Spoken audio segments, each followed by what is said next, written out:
Hello guys and welcome to GA Flying. Today we are in Slovakia in Poprad and we will be flying to Warsaw in Poland. I will also use the opportunity to show you the executive version of the PC-12 from SWS because we haven't checked out this version yet, and this is the version that has the most features in it pretty much. So the weather is really windy, as you can see, although I think it's a little bit over dramatic. Because the meter is telling us that it's only 5 knots. So I'm not sure if the meter is wrong or the animation is too strong. Either way, we are very close to the Tatra Mountains. Here you can see them, some beautiful clouds. And also this airport is one of my favorite ones, property of the US Army, okay? And it's custom and it's free for everyone. Okay, so Poprad that we will be flying from is free, and Warsaw is from Drzewiecki, so Drzewiecki design, and it's payware. Okay, so before we start, let me just show you the map. Our route will be a little bit more complicated because we will be like flying the normal departure and the normal approach to Warsaw. So Slovakia and the Tatra Mountains, so the highest mountains in Poland, right? Poland is here, and here, Warsaw. And for Warsaw, I also have like a pack of special buildings and stuff from Orbx, but we will see how many clouds there will be and if we will be able to see it, okay? And with this is really stressful, especially since this plane is really difficult to fly if you have side wind, right? Crosswind. So we will see. Might be a real adventure. So as far as I know, this is like a real livery. I have seen it also in the internet. And it's flying around all of Europe from what I could see, like from tracing the plane online. So I think it's pretty realistic for it to also be here. Okay. And with this, let's just remove the covers. Let's close this one, this one. We can take a look into the back, although not the full one. There's also a version with white seats. I don't think it looks so good, but those khaki, I guess, seats look just great. I do really like them. And it's one of the last updates that they have pretty much retextured the whole inside. And we have also some nice baggage here that is also dynamic. Let me just show you. So let's do 300. And depending on the amount, you will have like a different number. And I also think those are really interesting. I like the colors, like a very pleasing color palette in this case, and pretty immersive, okay? So when it comes to the rest of the details here in the back, I will show you them once we will be in the air, because there is a lot of clicking possible. And they have also paid a lot of attention to the smaller details inside, okay? With this, whoops, not what I wanted to click. So let's just do it again. Let's take this one and we need to put it here because otherwise it will stay in our hand. Okay. And I think we can slowly start. So let's enable the oxygen. Let's turn on the batteries and also the standby bus. We can start with the navigation light and the beacon light. We can already ask the passengers to get seated slowly. Okay. Here we have the emergency power system, so let's test it. It's okay. So let's arm it. We can already start with tuning in our cruising altitude. Okay, so let's do it 21,000. This is also what SimBrief was proposing. And I think it's a good compromise, like of speed and fuel usage from what I could see.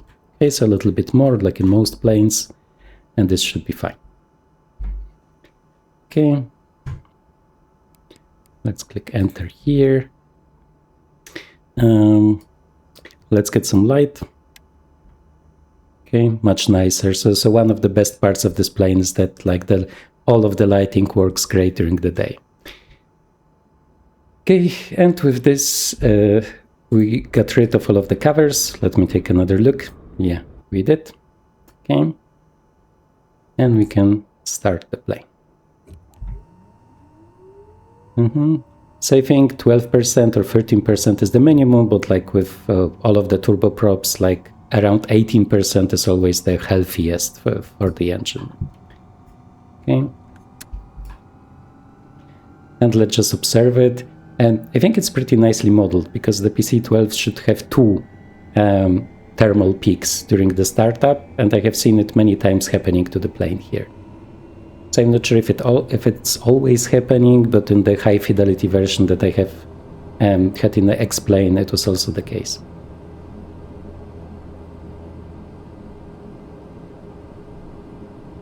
Okay, let's just fuel reset. We have half tanks, so this is fine, 3 degrees. Looks okay. So now we can do the generators, always generator 1 first and generator 2 second. We don't need the standby bus anymore, and we can use the avionics. So when it comes to the inside temperature, it is modeled and we have 3 degrees outside, so let's just make it warmer. So the heating, but for the heating to work, we also need the whole system here, from what I know. So when it comes to the air conditioning sounds and the heating sounds, they are pretty nice. I really like them. Okay, so the whole environmental system goes to auto. Here we can control the temperature inside. Okay, this is fine, so let me do another check. Inertial separator to not like inhale any trash into the engines, right? What else? Let's prepare the taxi light and let's run all of the tests. Before that, let's just turn it on.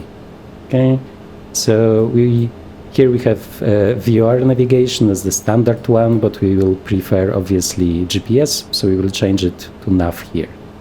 But I think GPS is still not ready. Okay, let's change it to altitude reporting.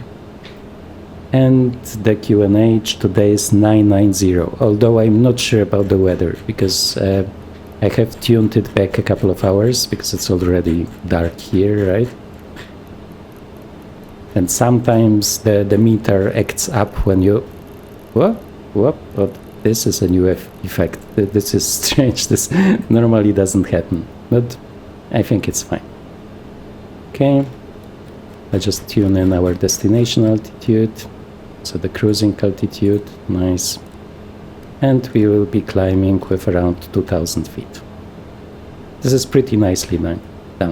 Okay, so we do have the navigation here, but I cannot see any GPS curves, right? So let's try it like this. Send to avionics.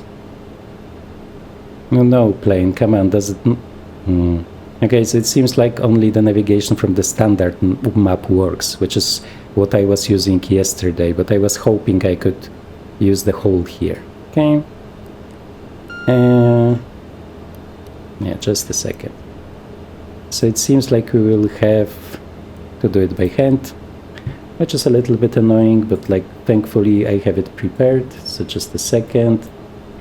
So we are starting with Orlov to Foxtrot, departure to Foxtrot, okay, runway 27, yes, please load. Okay,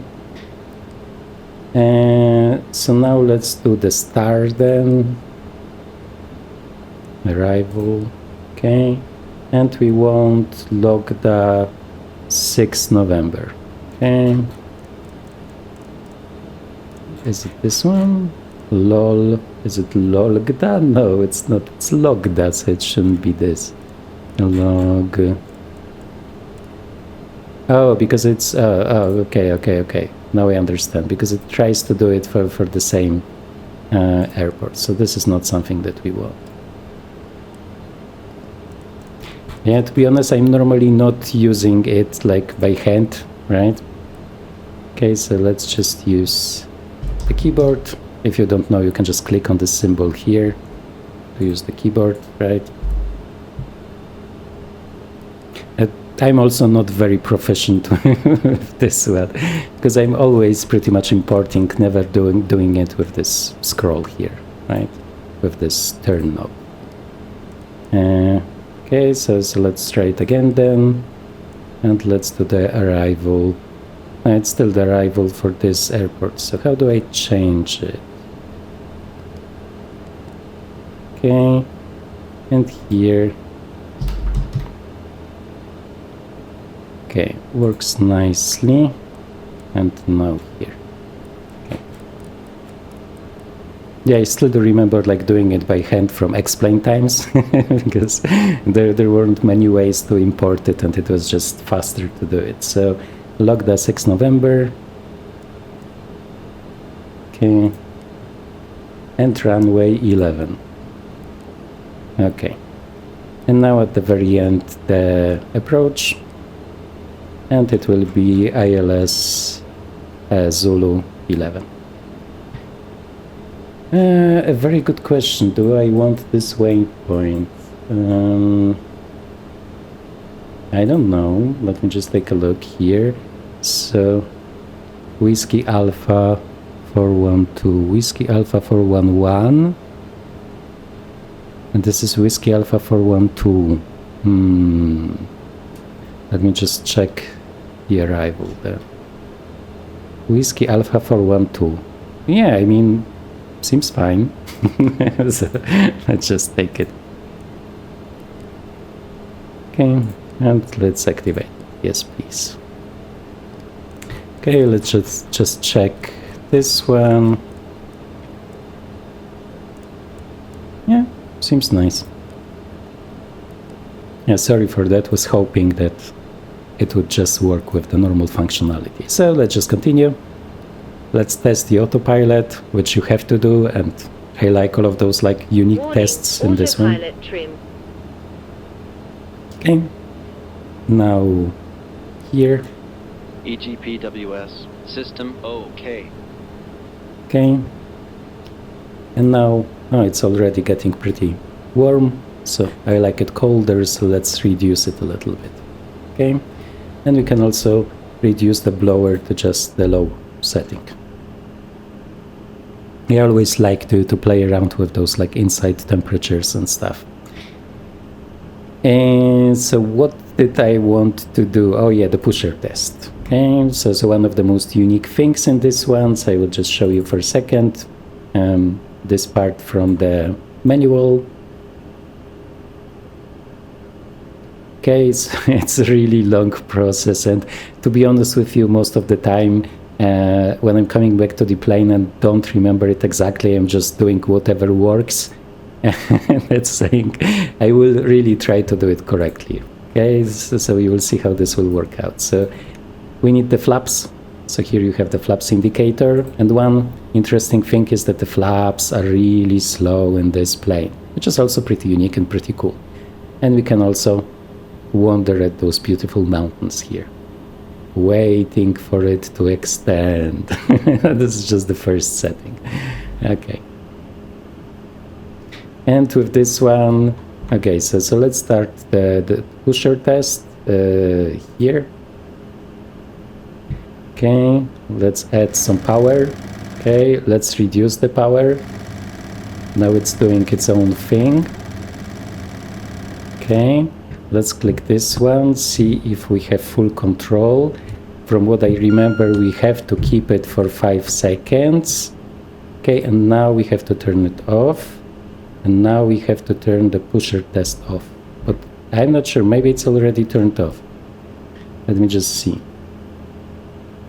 Release the overhead pusher test switch, but I didn't have to press it, right? So it was just working. So I think we have done it. So the part that I'm always doing wrong is that I'm not waiting the full 5 seconds with the pusher intervene, so this one pressed, and then it's not registering. Okay. Okay, so another reset. They are pretty much asking you to reset it all of the time when you are preparing the plane. And let me just see what other stuff do we want. So this is fine, this is fine, this is fine. I really like this overhead here. It's really unique, and I always liked it in the PC-12. Okay, seems like it's fine. This is fine. This is fine, this is fine. So now we can change to GPS. Okay. What I also like is that you can click on both of those, on the heading knob and the curse knob, and then it will center. Because in most planes it's just the heading back that will center it, but in this one also works. Which is important because it doesn't change to a localizer on the approach on its own, right? So, and there's less clicking with this one. Okay, this was a lot of talking. So there is a window, but normally the pilot doesn't open it for obvious reasons. I can show you. Yeah, I'm tempted to use it because I like the outside sounds and like hearing the engine, but at the same time, it's not realistic when the engine is on because you are getting all of those superheated exhaust gases into the cockpit when you open it. So this is not something that you normally do. Okay, I can also like tune down the brightness a little bit. So this is here, and I think we can slowly start. So taxiing here is pretty interesting, as you can see, especially this one. So you will try to turn here. That's saying for some reason when I'm not using toe brakes, I don't have like full authority over the front wheel. I'm not sure why. That's saying I will just use the toe brakes, right? To just reduce the turn circle in this case. Okay. So parking brake off.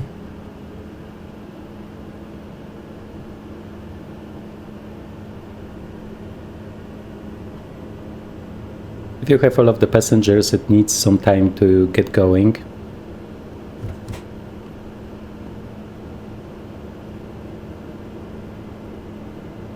But then it really accelerates, and then you have to pretty much, and like for some reason the rudder is very twitchy in this case for me, despite me having like a very strong curve in the settings and it being very smooth in other planes. But I think it also differs between different ground surfaces, because sometimes with this plane the taxiing is very smooth and sometimes it's not, so hard to say. And here you can like wonder at all of the detail that we are getting for free. Gifts are the best. I'm kind of in beta now, as you can see.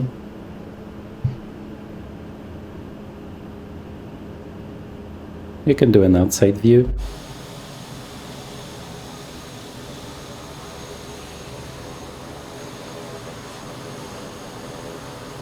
Yeah, it's a beautiful and like very interesting and unique small airport. Very nice. And this will be really strong crosswind. I mean, strong for this plane. Okay, maybe not for other planes, but here every knot of crosswind is pretty much a problem. And both in the manual and on the Discord, there are like lots and lots of like small guide sections on how to manage crosswind, right? Are we moving? Yeah. So I was flying it yesterday pretty much and was thinking I have already figured out how it reacts to crosswind, right, and what I should do. But sadly, no. So the landing was really, really bad, despite my like prior landings of this plane being pretty okay-ish, right? So I don't know what to expect. The forecast for the wind in Warsaw is not very bad. I mean, it's supposed to be 5 knots, but we will see.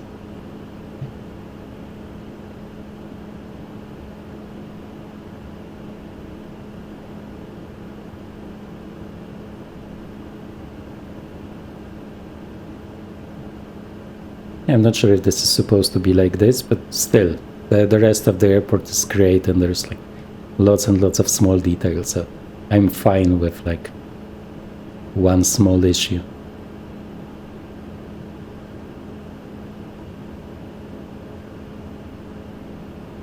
Yeah, so when we reach around 50 knots on the startup roll, right, on the takeoff roll, then it will get really critical, because then what was it? So the rudder is gaining authority, right, and suddenly the force that you have to use is moving from left to right, pretty much. I will just show you in a second.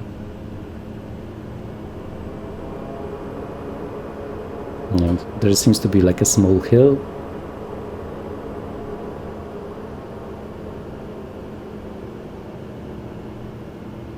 And so we have the full cabin full of passengers, right? So it needs some time to get going. Okay. And with this, let's just prepare. So let's move this to flight. Landing lights, strobe light and recognition lights. Inertial separator is already on. This is fine. This is fine. Okay. I did get a warning on my last takeoff roll, and I'm not sure why, but I think it might have been because I haven't moved the trim. That's saying you are not supposed to move it, because this is also the takeoff position. So the takeoff position, depending on the weight and stuff, is between here and here, from what I know. So I'm not sure what it was, but I will just move it just to be sure. And depending on the crosswind, we will also have to modify the rudder trim. Sadly, it's nowhere in the cockpit that you can click, so you would have to use like a hotkey. And I have also set up some hotkeys for it. Here you can see I'm changing it, right? So we will see. Okay, let's get going. And we will just analyze the problem once we will be on the runway. Because I will need to prepare for the wind direction, which is something that you normally don't do with 5 knots wind, but here I prefer to be safe than sorry in this one.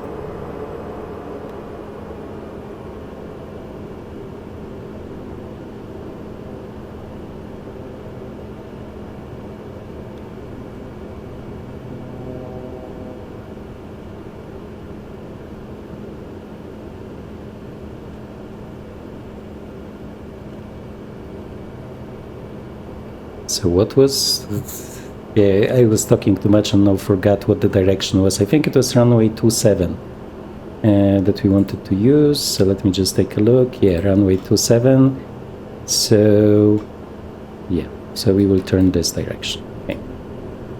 I mean, we will start from this direction and go here, right?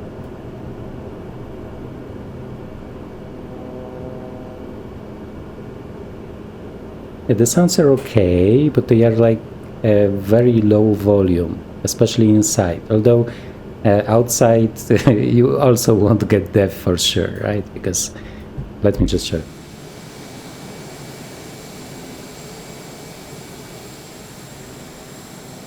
Yeah, so I'm not sure about those, but the rest of the sounds in the cockpit is like pretty neat. And it's possible that it's also very like silent, right? Low volume inside.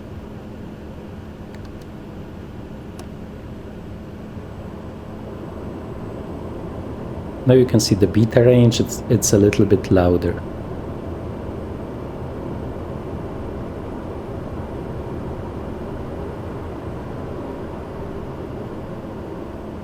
Yeah, this looks really nice. I'm surprised that we have such good weather the last days, especially in the mountains. Pretty sunny and nice. Okay, so we don't need to use the whole turn circle in this case. So let me just... No, don't stop. Because if it stops, then it needs like a lot of power to get going. And once again, I have to use the toe brake, because otherwise I'm not getting like the full authority on the brake, I mean, on the wheel.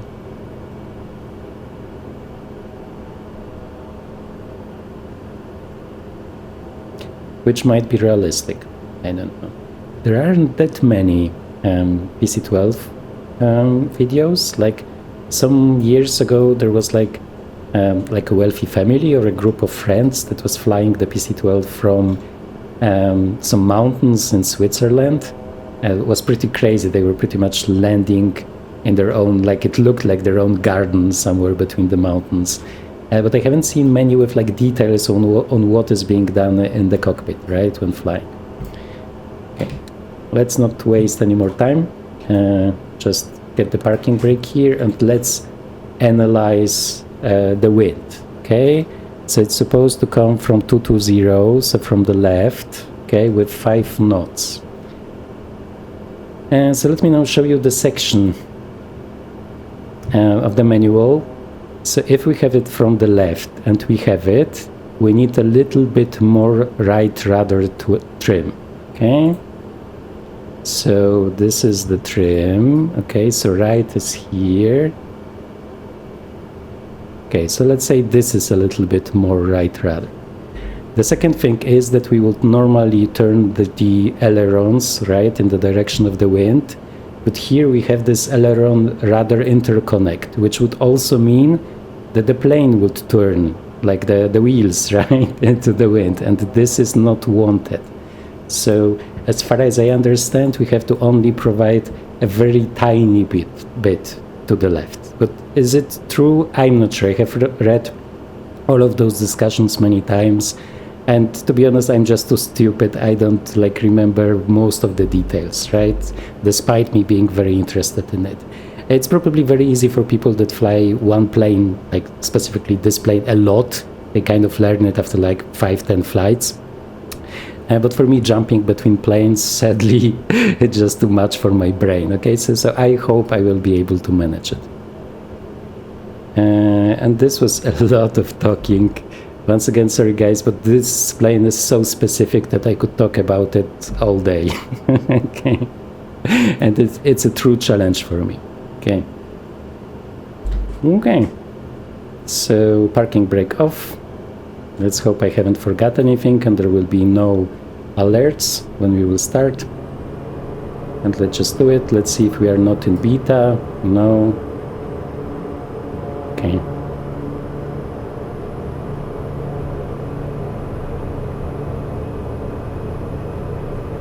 We can go up to 44 torque on takeoff, but I do prefer to avoid it because then the reaction of the engine is much stronger and the forces are also much stronger. So I prefer to keep it in the yellow, just to have the time to react when something strange happens. Okay, and let's just rotate. Yeah, so here we suddenly needed much more input to the right? But like, thankfully, the rotation speed in this one is like very low. Okay, now the brakes, gear up.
And one thing that I'm not sure about is how slowly it accelerates, because I think I remember from flying it before that it accelerated so fast that it was really easy to overspeed the flaps.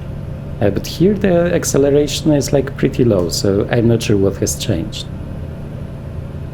Or maybe I have changed, or maybe I haven't like flown with full passengers before, right? Either way, we can get rid of the flaps. Yeah, beautiful area.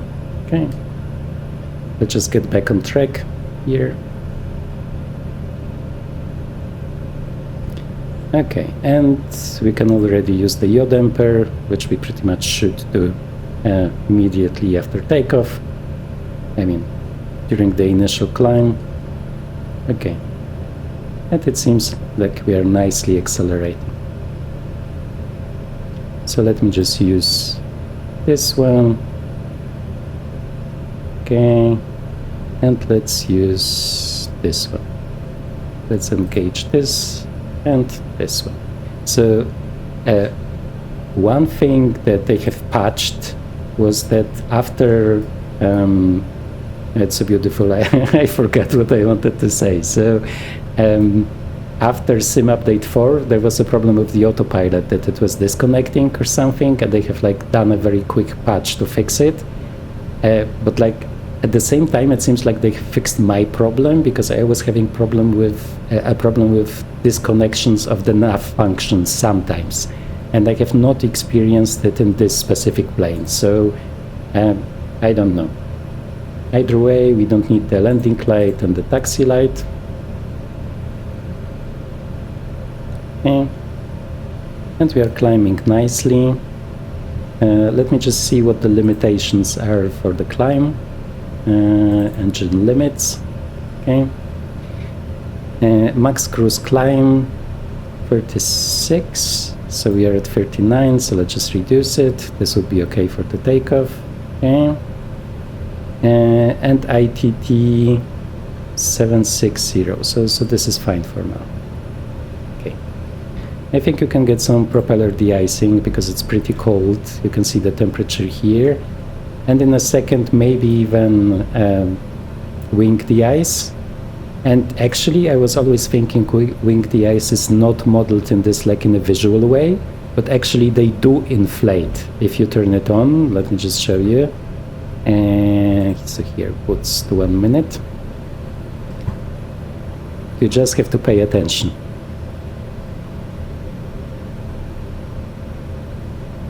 See? No.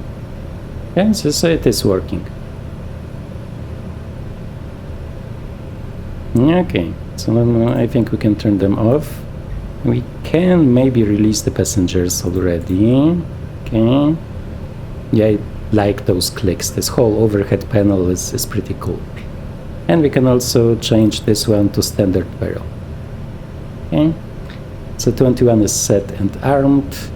We are here nicely on the departure, so this shouldn't be a problem. This is on. We can see we are pressurizing, so this is also fine. This is green, 21 degrees, very nice. Okay. So wasn't so bad, but like in the end of the takeoff roll, as you could see, it was like moving us to the left a lot, despite us having lots and lots of like right rudder trim. You could see it here, right? So I would have to react even faster. The problem is that nowadays I have like this very large curve in the rudder, so it takes lots and lots of input for it, which is enough for every other plane, but not for this one, because here sometimes you need some very like strong corrections.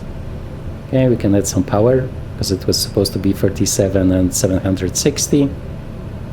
But actually we still have the inertial separator, so let's get rid of it, and the torque should peak a little bit. So this is also nicely modeled. Yeah, so the engine simulation in this one is pretty cool. Also probably because they wanted to introduce this whole system pulse module, right, that would make it very realistic with all of the failures, right? And they have already modeled all of the breakers, so someday when system pulse comes, it will be really cool. Okay, but for now it's just prepared for it.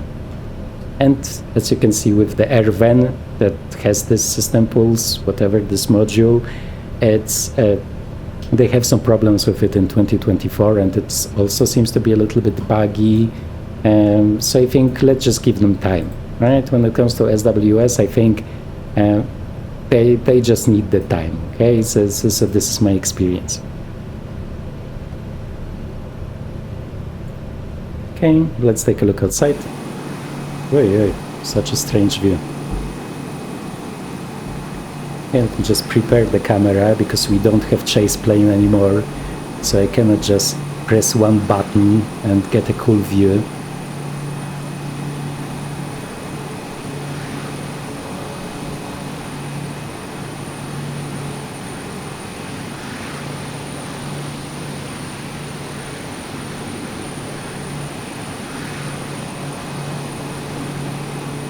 Here you can see this vortex, which is also a nice effect.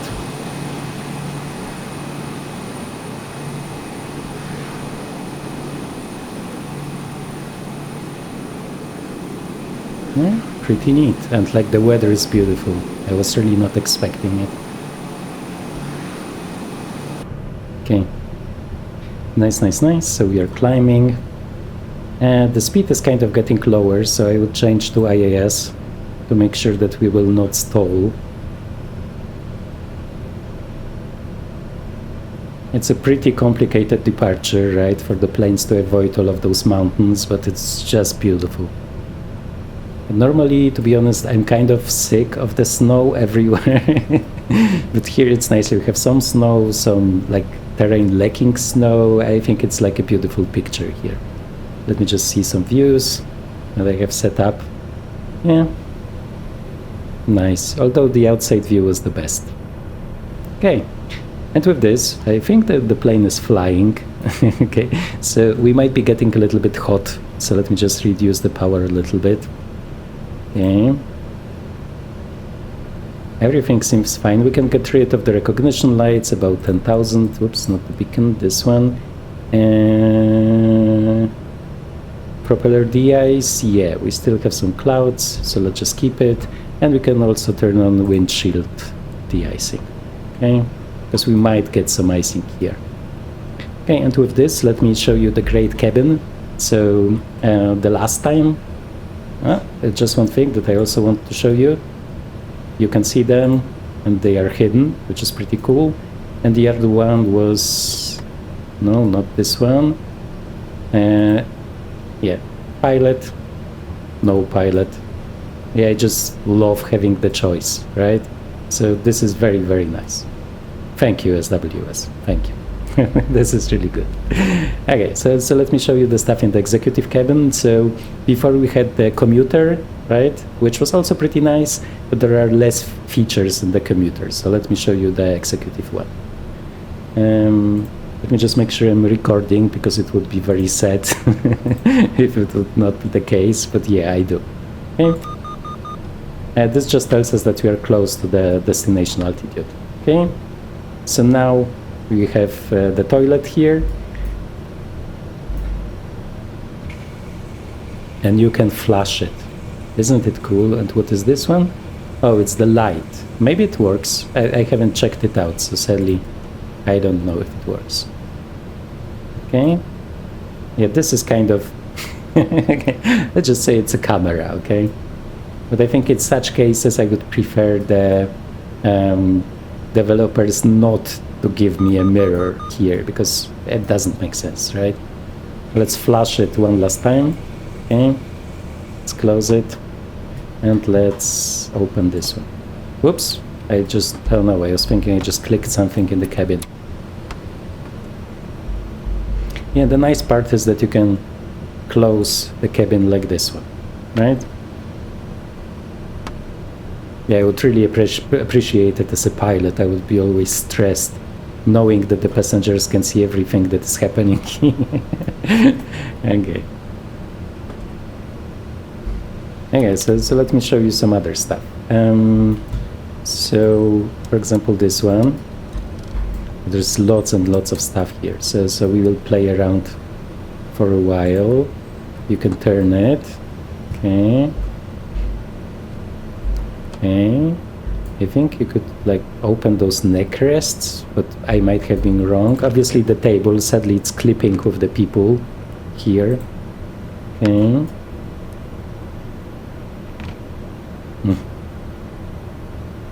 So the lights are working, which is also very nice. Can I use this one? Yeah, I can. So everything is working. Nice.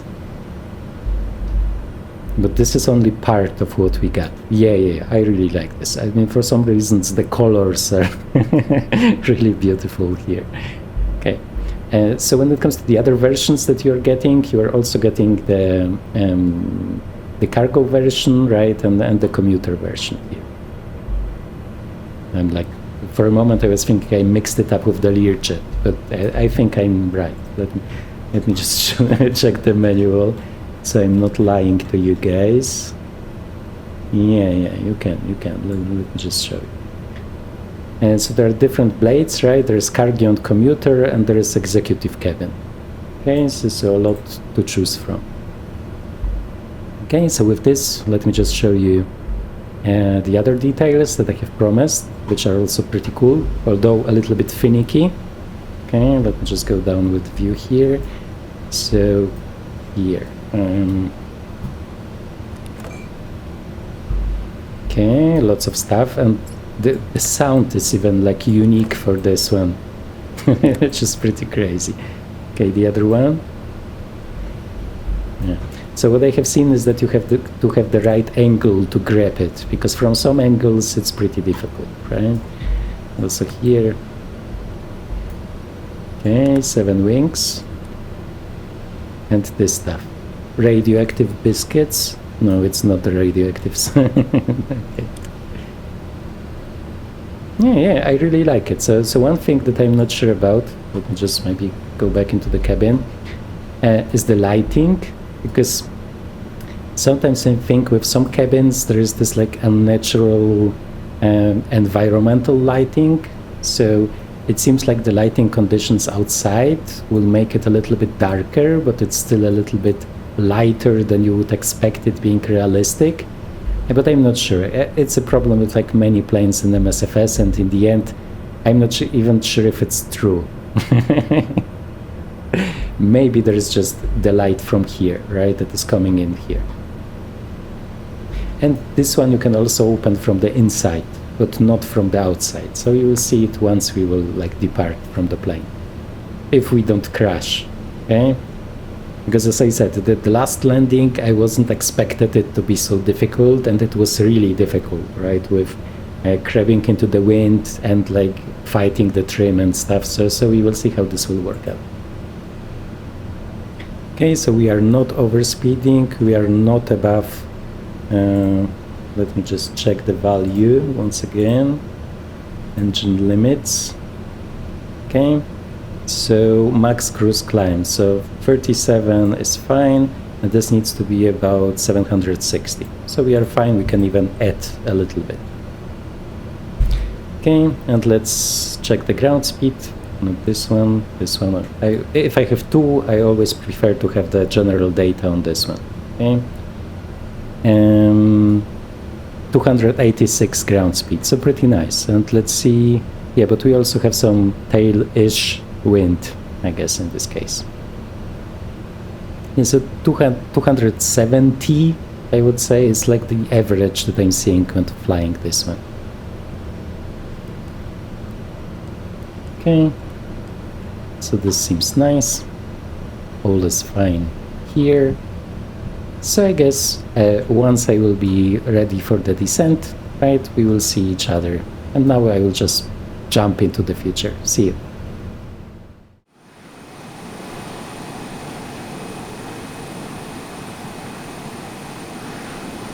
Okay guys, and welcome back. We are very close to the top of descent. Lots of clouds below us, but according to the forecast, there should be no clouds at all over Warsaw. I'm not sure if I can believe it with what I'm seeing, but we will see. Okay, so here we have the VNAV profile. If you don't know, it's under this button, and here you can just calculate everything needed for descent. And according to this one, for us it's still around 3 minutes until we'll be at the descent point, right? So we want to be at 5,000 at Basek, okay? Because I want to be as low as I can, just to have the opportunity to look at the buildings and stuff. So still 2 minutes, okay? So let's just reduce this one to 5,000, okay? And we can also talk about other stuff because we still have 2 minutes. Hopefully I will not miss it. So here I can also already set up the descent speed, and when we will be ready we will just engage. I really like this one. I have the same one in the Baron, and it's like so convenient to use, like a great piece of kit. This is also pretty nice. I don't remember it from other GA planes that you can see the heading back on the primary flight display, right? On the EFIS in this case, I guess. Also pretty neat. A lot of functionality here. Sadly, no weather radar, still waiting on it, right? I haven't forgotten SWS, okay? There was supposed to be a weather radar. Okay, 1 minute. So we can just hide this one for now. And I wanted to also talk about the decision height. So we have it here, right? Let me just click on it just to prepare the approach. It appears. Still 1 minute, okay, so I can show you. So maybe here you can help me, right? Because obviously the decision height for the radar altitude is here, right? But we have those different categories. And I have seen many videos from airline pilots that are saying that even the same plane airliner can have a different category depending on how it was certified. But when I was searching this one for GA planes, it just told me that it depends on the final approach speed, right? So the slower, I think, the lower the category. So A should be the slowest one. Is it always true? I don't know. Okay, we have to descend. Oh, I think not this one. Oh, okay, too much talking, obviously. Okay, and let's see what the profile is. So we are still within the profile because we need this descent speed to be able to reach our destination at the altitude that we have set up. Okay, let's just reduce the power a little bit.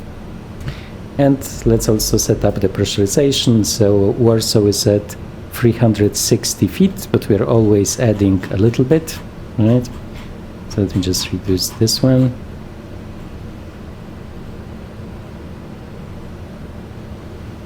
So here we are looking at the big number right above. So 360 above sea level would be somewhere here, but we are always adding a little bit. Okay, so I think this should be fine. Let me check the rest of the checklist. Here you can see CAV over Warsaw. I'm not sure about this, but we will see. Okay, in-flight descent, cabin pressurization, altimeter setting. So you just adjust it once you will be closer to the transition altitude, and the destination QNH will be 988. So I just hope I will remember it. Okay. So coming back to this one, based on the approach speed, which in this one is pretty low, and we will talk about this one in a second, I just chose A. But if it's correct, if it's not, please tell me, especially like for GA planes, if what I'm thinking is correct, that it only depends on the approach speed, or like maybe there is more.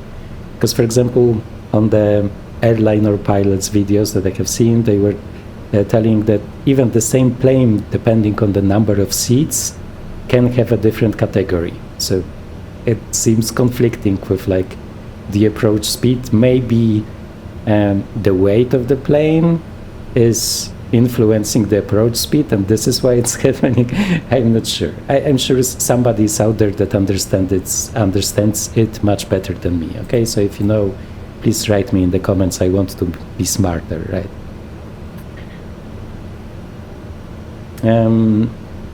Okay, so let's just see if we are not overspeeding. We can kind of reduce it a little bit. We will go into the clouds soon, so we can already use the propeller heat. How high are we? Yeah, so too high for recognition lights and passenger seats. I mean belts, right? So shouldn't be needed. And let me just show you our approach here to Warsaw. So here is the airport, so it's pretty much like this. So we'll be flying over the outskirts of the city, and then here. The city center is pretty much here. We should still be able to see it if there will be really no clouds, okay? But For now, not sure. Coming back to the decision height, I really like it in this plane because there is a very nice acceleration to it. Here, I'm not sure if you can see it, I'm turning it, and it's very easy to set like a higher amount, as you can see here. It's pretty quick, and it feels really good. And this is something that I really appreciate, because even in like very high quality planes, sometimes there is no acceleration at all for this one, and you have to turn like for half a minute to set up the correct height. So it's great that here it's working like this. Yeah, let's just center the heading back. Let's take a look outside. Yeah, is it CAF okay? Yeah, we'll see, guys. At least we had some great views when it comes to the Tatra Mountains. This departure that we are doing from Poprad was really beautiful. I have also turned on the flat light because it's like very atmospheric in this plane, but sadly it's too bright. Okay, but the nice part is that if we will go under the clouds and it will be a little bit darker, then we will be able to clearly see it, despite it being like the middle of the day, which doesn't work like this in other planes. So I really like it in this one. Okay, sorry for jumping around. I just want to make sure that we are prepared here. And I think we are set up for success. So the only thing that I'm afraid of is the crosswind in Warsaw, which is only 6 knots. But in my experience, this is enough to make the landing challenging. And let me just see the description for the approach that we will be using to understand how to do it, right? So here we can see rudder trim should be set on one line left. I can make it bigger for you, 1 line left of the green zone. And this is nice because this is something that the autopilot is setting for you most of the time here. The problem is that you should modify it by the crosswind. Okay, so further adjustment might be needed for crosswind. And there is no additional information provided, so it's not explained how many more you need for what speed, right? And also it's not explained in which direction you have to do the correction, so you kind of have to use your logic, remembering of this interconnect, right? That normally you would move the ailerons into the wind and the rudder the other way around. But here they are both moving at the same time if you are moving the yoke.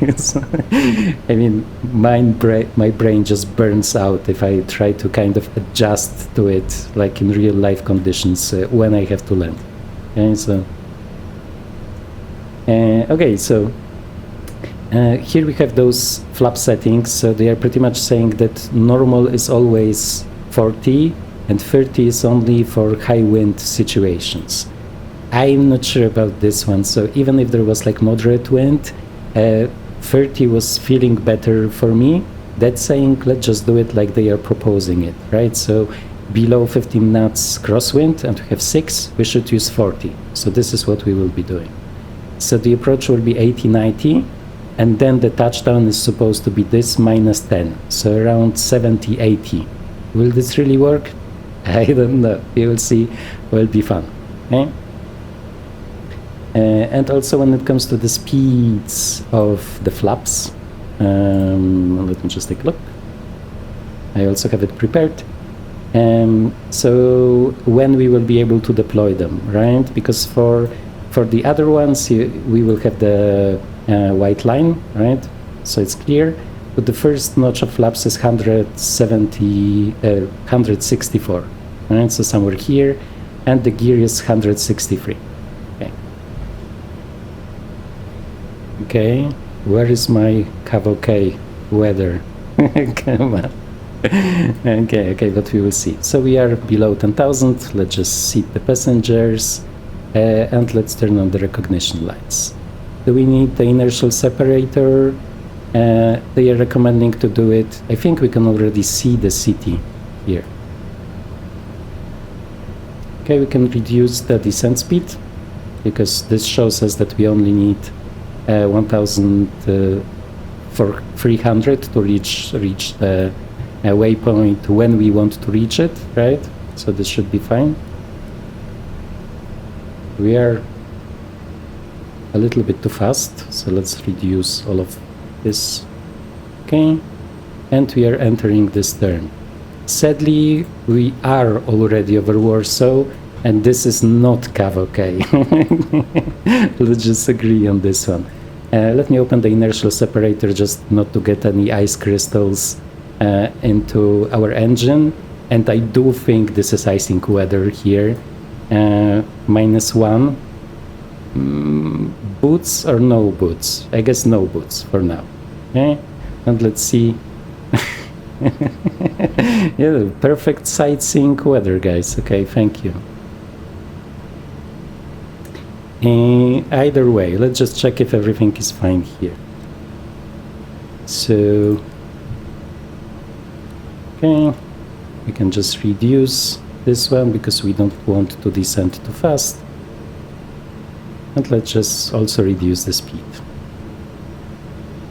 Okay, and we can also change the altimeter to 988.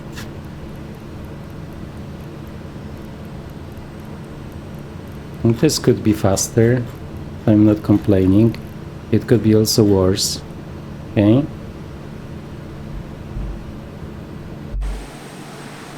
I mean... Okay. Okay, guys, so you will still see the airport from Drzewiecki, which is just amazing with lots of detail and objects. You will probably not see the city. I mean, yeah. Besides, when there is snow, you don't see all of the details. So I do promise that in future we will just do like a helicopter flight over Warsaw. So I will also show you this, what is it called? It's not building pack, but the landmark pack from Orbx. So I will also show you this one. Okay, so here we have some time because we have this nice U-turn for separation, right? Let's just take a look around, maybe slower.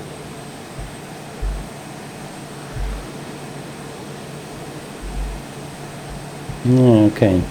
Yeah, sadly, the snow is always messing up the detail. Yeah, the vortex is really cool. So this is something that they have done nicely. Yeah, really nice. Okay, and we can see some detail already here. This looks nice. We might see more if we will turn on final here. Okay, and we are at 5,000. And then after this one, so we need to be at 5,000 at Basek. So let's just wait for further descent. And then we will have to be at 3,000 to catch the ILS. So I can also show it to you, just so you understand what we are doing, right? So here, at this waypoint, we will need to be at 3,000. Okay, so here it's 3,500. Okay.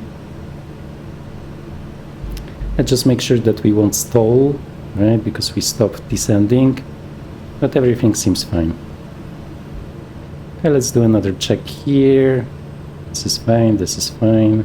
So still no landing light because we are doing it on like final approach. And for now we just have the recognition light, which I'm always forgetting to use normally because I'm not used to planes with recognition light. It's okay. Okay, let's take a look outside.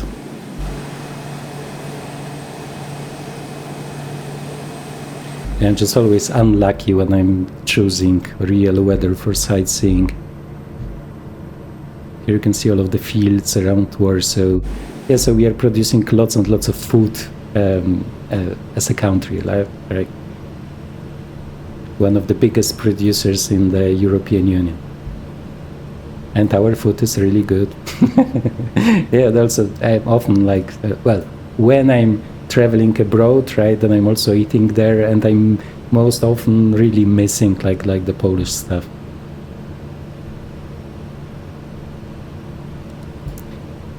Okay.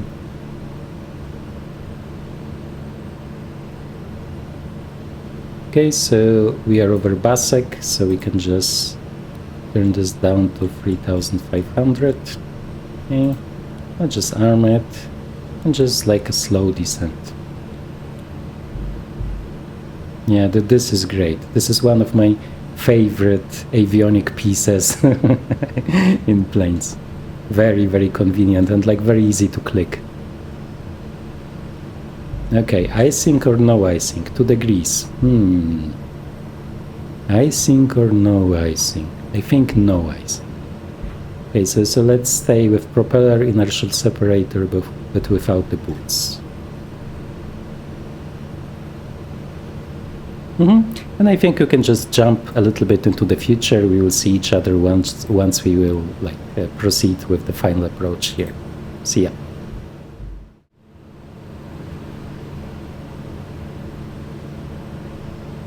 Okay guys, and we are turning on final. So in a second I will just change to the localizer, because this is not something that the plane is doing. It's just disconnecting the GPS guidance suddenly, which can be a really bad surprise. So let me just do it. Oh, this is ADF, so once again, okay. Click to center this one, it disconnects nav, so you have to use nav again. And now it should catch the localizer nicely. Let's also center the heading back, right? And it should hold it, but I'm still a little bit paranoid, because this is the moment when I'm often having this bug where the navigation disconnects, right? Let's also prepare the approach, and you can see the runway already appearing here. Pretty cool, nicely simulated. And you can slowly prepare the lights here, and we can see still a little bit left till we will have the glide slope, so we should reach it at 8 miles, 8.3, and here we have 15 miles. So still some time to prepare. We already are at our first notch of flap speed. Let me just see if we have not forgot anything. Landing gear will be used, taxi lights okay, flaps as required, okay, and approach. Recognition lights are on. Radios are set, altimeter setting is set, cabin pressurization is already on ground level, inertial separator is on, and approach briefing is complete. Okay, so let's do the approach briefing. So as you can see, it's adjusted as they wanted to, but they want us to adjust it a little bit for the crosswind, right? So let me just take a look. If we still have the same weather that we're supposed to have here. Okay, so it's 156, okay, 150 is here, so the wind is from the right. So from what I understand, I will need to correct to the left.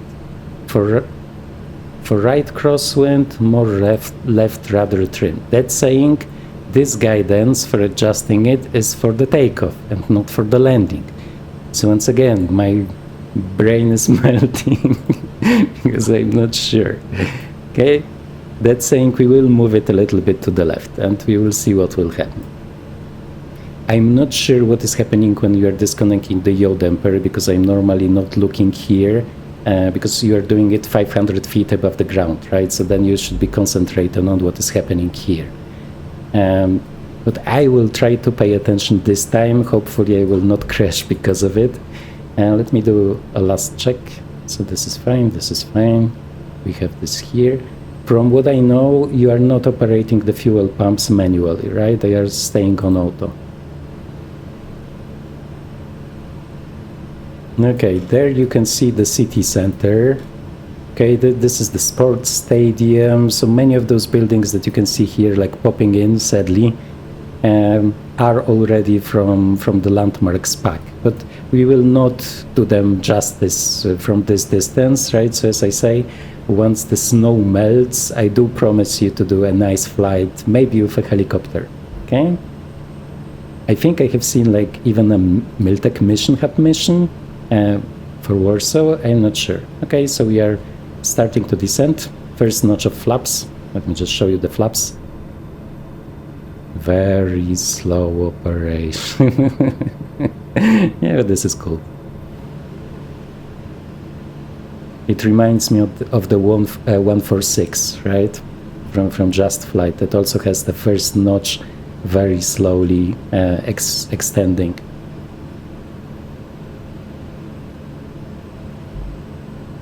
Again, we can see some more detail. Let me just see.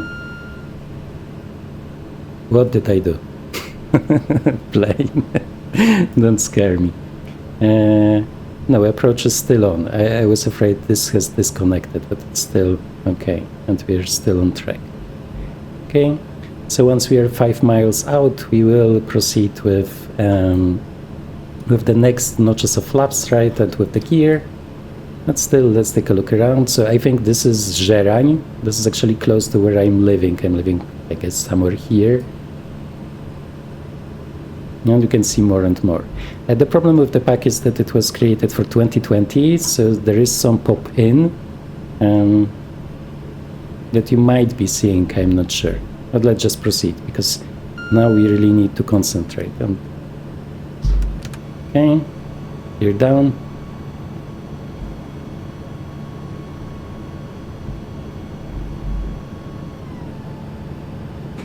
So once again, let's remember the wind is from here.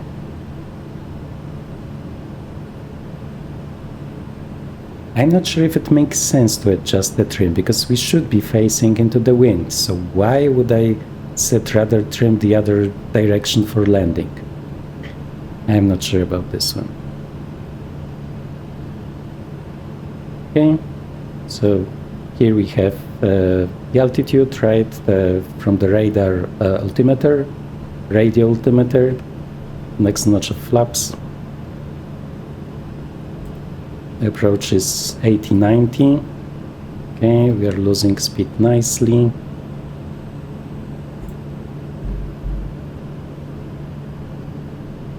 I like how it's holding the ILS. Lately I have a problem with planes holding the ILS, especially if it's windy. But this one actually does a pretty good job. Okay, 80-90. Okay, so we do have the speed that we need. Let's wait for 500. Let's disconnect the autopilot, and let's disconnect the yaw damper. Quick look at the trim. It is as it should be, I think. So let's just proceed with the landing. Do we have wheels? Yeah, we do. Okay.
Okay.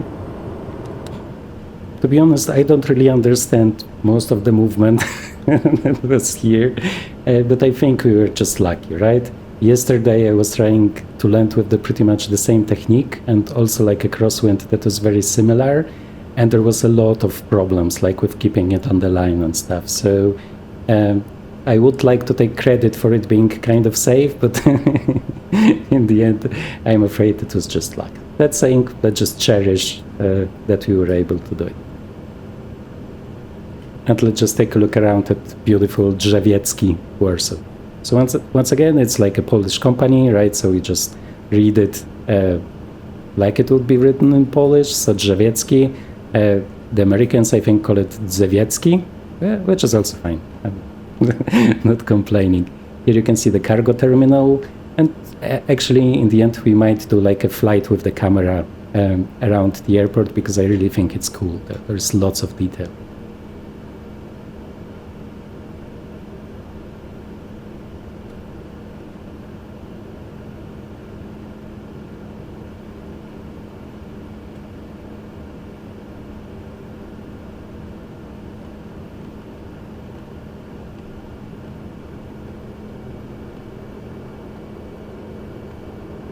Okay.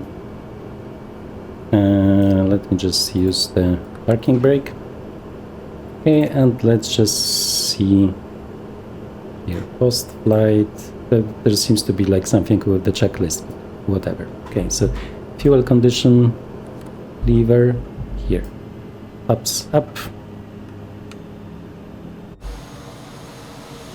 And just take a look at the flaps here. You can see the DHL here.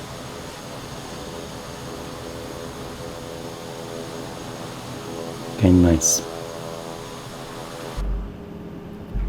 Okay, let's just continue with the checklist then. Lights as required, so I don't want the recognition lights, the landing lights, and the strobe light.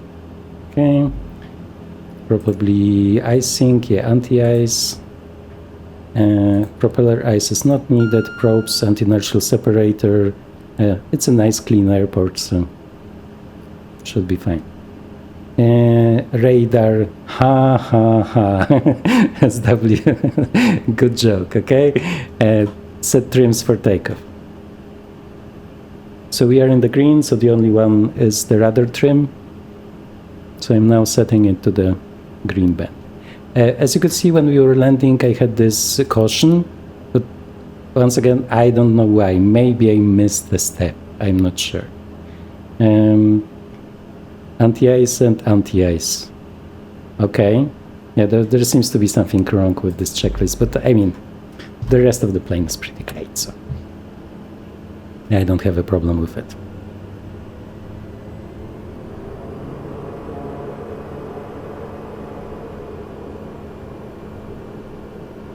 Yeah, and now you would expect me to know where the GA apron is. I'm not sure if it's not totally on the other side, but here we have the most custom buildings, so I chose to take this way.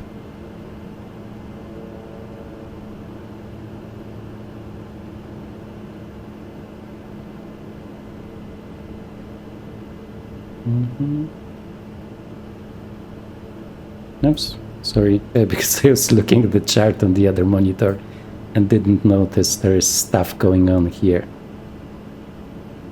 A lot of buses, yeah, a lot of detail, and the performance is not so bad. Obviously, if you have like a heavy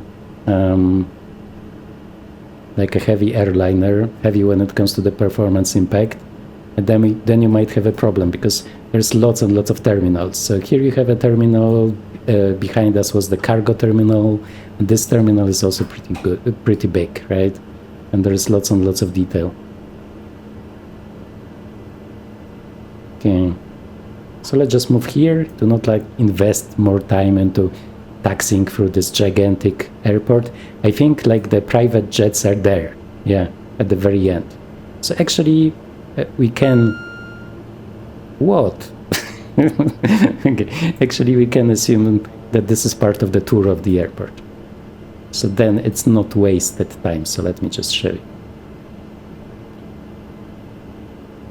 So here I actually came too late to a flight. I was flying to Rome, I think, to Italy. And they told us that it will be delayed by 1 hour because there are some technical problems, right? So after it was communicated that it was 1 hour, we kind of decided to go away from the gate to eat something. But then when we came back after like 40 minutes, the plane was already gone. So they have repaired it much faster than in 1 hour. And back in the day, there was no communication over the whole terminal. It was only the speakers, right, were only close to the gate. And as we were not close to the gate, we were not hearing that they were calling us. Yeah, so this was really sad.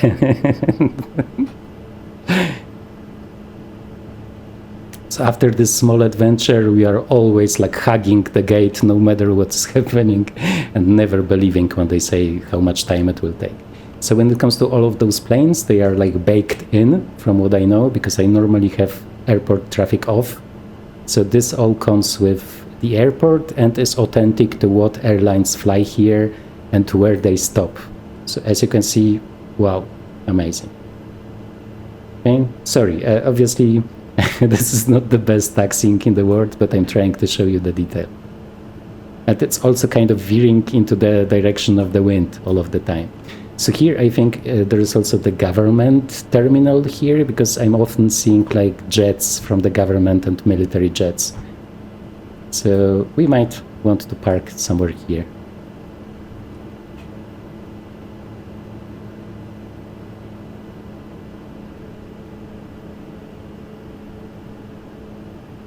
Yeah, so I think this can count as the tour of the airport, because we would need like an hour to see every small detail in every small nook and cranny of it. I think you get a good picture of how much detail here is and how authentic it feels, right?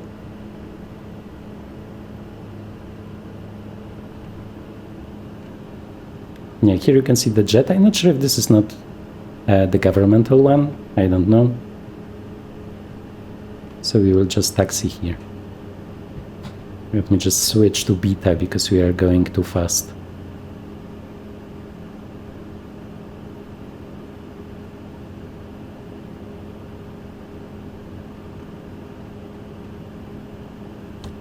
Okay, and now I need to use the toe brake again because I don't have like full front wheel movement. Can I move? Ah, okay, because we are in B. Yeah, stupid, obviously.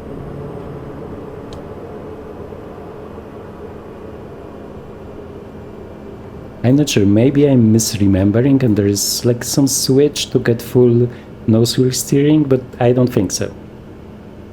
Maybe I'm wrong. What? I don't know. Okay.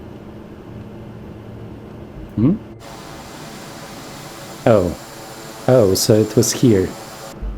Yeah, okay. Either way, let me just park here.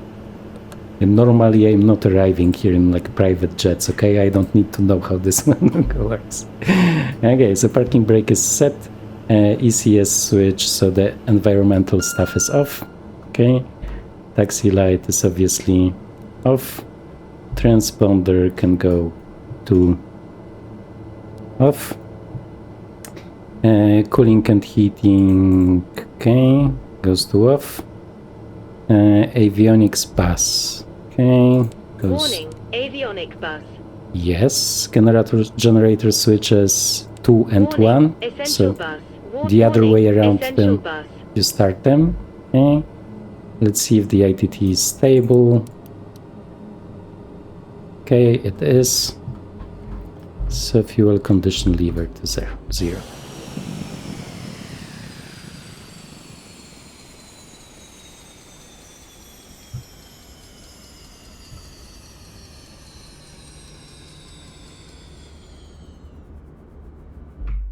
Okay. Okay, beacon off and navigation light off. Okay, nice. Oh, forgot about the windshield heating. We can release the passengers. Let's see what else is left. Emergency power supply goes to off. Okay. Control logs, battery switches, oxygen. Okay, oxygen to off. Okay. And battery switches to off. Nice. And now we can cover the windshield. Oh, first I need this one. Let's take the pin from here and put it here. And now I can cover this one. Okay, nice, nice, nice. And now I can show you the door. Here. Yeah, lots of detail.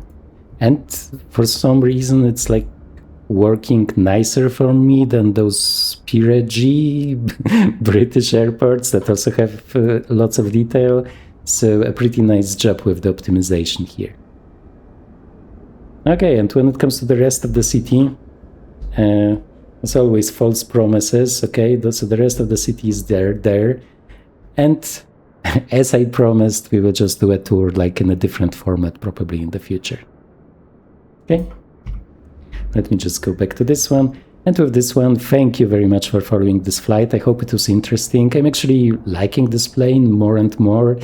The only thing is that you have to fly it a lot to feel it. And there are still some situations where I don't fully understand why it's doing what it's doing, right? But at the same time, it's always a challenge. If you are flying like planes for a long time, it's nice to have one that is flying differently. And at least the pilot from SWS that they are consulting is saying that this is realistic. So why not believe them? Okay. Okay, thank you very much and see you in future GA flying videos. Bye-bye.